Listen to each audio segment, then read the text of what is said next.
Hey guys, I thought I'd come on do a vid because look at this. Click this lower box to the right so you get full screen view. And well, there's some more tentacles in the front of the planet coming from, I'm assuming, the big planet or planets that are out in front. Here's the MLSO run for today.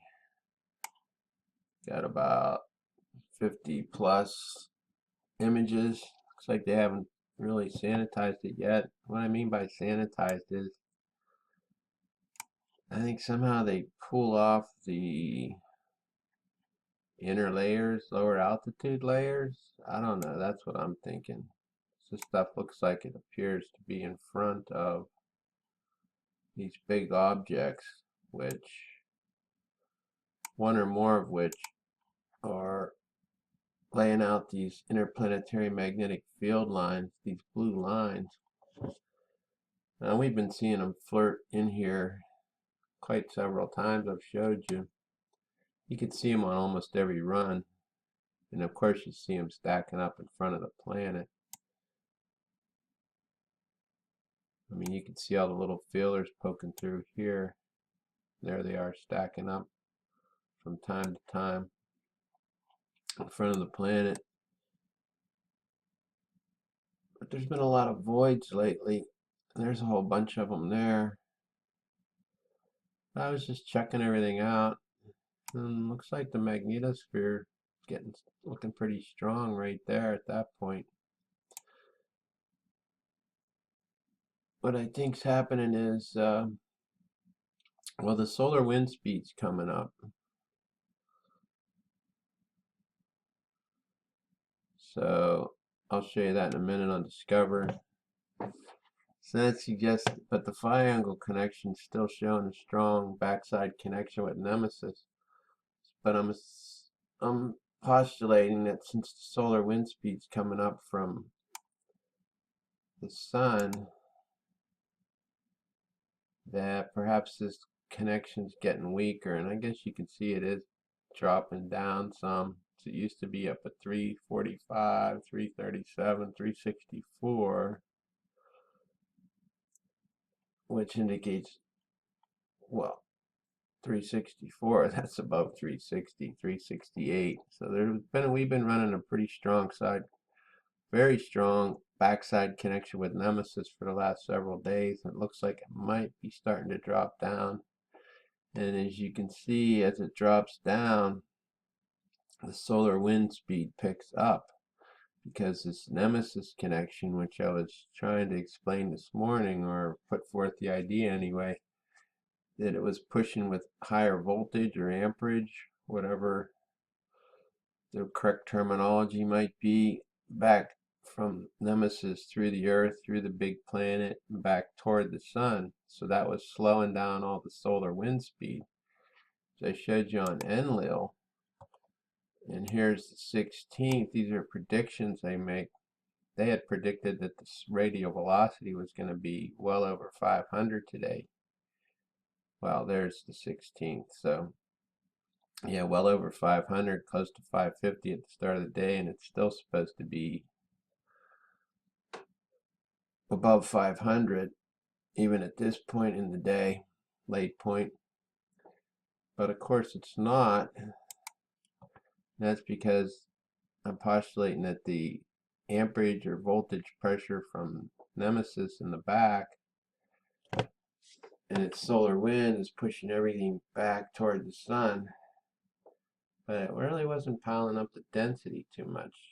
It's the only thing that's puzzling a little bit. However, the density they were predicting to be super low anyway, so below 5, and it's double that, so perhaps, I mean, obviously it doubled the density at least anyway. So anyway, it looks like the connection's starting to maybe get weaker. Backside connection from Nemesis back toward the sun through the Earth and the big planet or planets that are out front. And therefore, And you can see these numbers are here. I'm looking at the blue. Therefore, there it went. That's allowing the solar wind speed to come back up because there's nothing pushing. It's not as much pressure pushing back against it this way. The density, it came down maybe a hair. It came down a little bit. But density is running pretty much about the same. So anyway, here's MLSO. Now, I still can't figure out what the heck all this stuff flying around is. I mean, obviously, if it was low enough to be in our atmosphere, we'd be seeing a whole bunch of freaking meteors or meteorites, or it'd be showing up on that live meteor channel website where you can hear the meteors coming in. We're not seeing that or hearing that, so it somehow must be above that altitude somewhere. And I'll have to maybe try to figure that out, but it's not super important. Obviously something's there, just don't know how low it is. And I'm still saying it's probably a debris field. This is a great little tutorial from solarham.com. I got it linked in my description box. Pretty much describes all the stuff that's happening on these ACE and Discover solar wind charts. Temperature, speed, it's in kilometers per second, density. Normal density is 4 to 6 atoms per cubic centimeter. There's the phi angle I keep talking about, which should only be, if it's 180, that means it's a sun to earth connection. If it's 0, that's an earth to the sun connection. There shouldn't be anything above 180, except for extreme cases where you see here, this is a representation of a CME, a screenshot back in March 16th, 2013. That's what a CME looked like. And you can see the solar wind density even just didn't really get up that high, or the solar wind speed. Density was still around 10, maybe went up to 20 up here a couple spots. But anyway, that's what a CME looks like. Here's what I'm talking about. And this other stuff's good reading. I mean, it explains all what's going on up on these graphs. Here's the phi angle, which I just mentioned, 0 degrees. It's just pointing from the Earth to the sun. If it's 180, it's from the sun to the Earth. Well, obviously we've been well above 180 for a long time. And look here, as the solar wind speed starts dropping, or as the phi angle starts dropping, solar wind speed's coming up, and then we're also getting this BZ magnetic field component angle from the sun. It's going down south, which means we're probably going to get some auroras. And this one's spreading out up this way. And that kind of looks almost like the CME here. So obviously there's a lot of interplanetary magnetic field disturbance going on out there. So here's where the ACE and the Discover reside, in this little saddle area. It's an easy place for them to park them. They can just hang out there. 930,000 miles in front of the Earth, between the Earth and the sun. And that's what's measuring all this data. ACE went up in the mid-90s. Discover went up about 20 years later.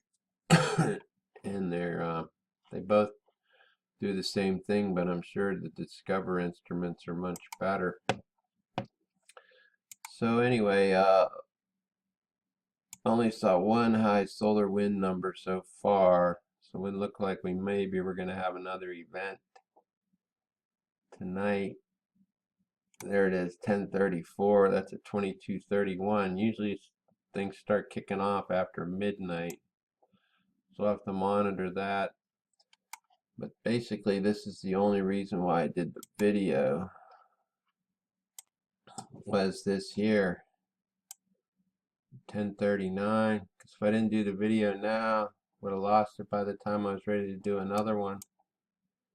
So you only get about 16 hours when you do a 300 frame run. This one's only got about 4 hours left, so if I'd have waited 4 hours, this thing would have been off the screen. So there it is, man. There's some tentacles from some big planet or planets out in front of the Earth. Here's the tentacles from Nemesis creeping up in there. They're getting closer and closer, in my humble opinion. They're just waving around out there. So let me pull the run for you real slow. You can see all the disruptions. Nemesis tentacles are quite prominent now, in my humble opinion. You can see these interplanetary magnetic field lines or tentacles coming out in front. The Earth's magnetosphere is still looking pretty weak, in my opinion. And then you see these waves of energy come through, which are not coming from the sun. Well, they are, but they're not being pumped in waves like they are coming through here. And that's due to them being slung at the Earth from the big planet or planets out front. Plus that connection's fluctuating. I think it's getting a little stronger from the sun through the big planets to the Earth back to Nemesis. So that's increasing some pressure. That's causing maybe a disturbance. Well, no doubt it's causing a disturbance and helping to fluctuate and throw this solar wind speed and density at the Earth periodically, as you can see by the color changes.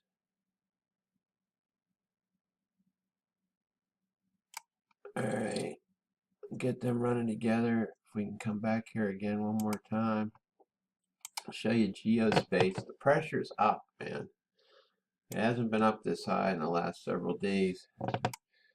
This is the part that I'm always concerned about, the backside pressure. And look how much pressure we have. This is like the last 3 or 4 hours. See, it takes you all the way up until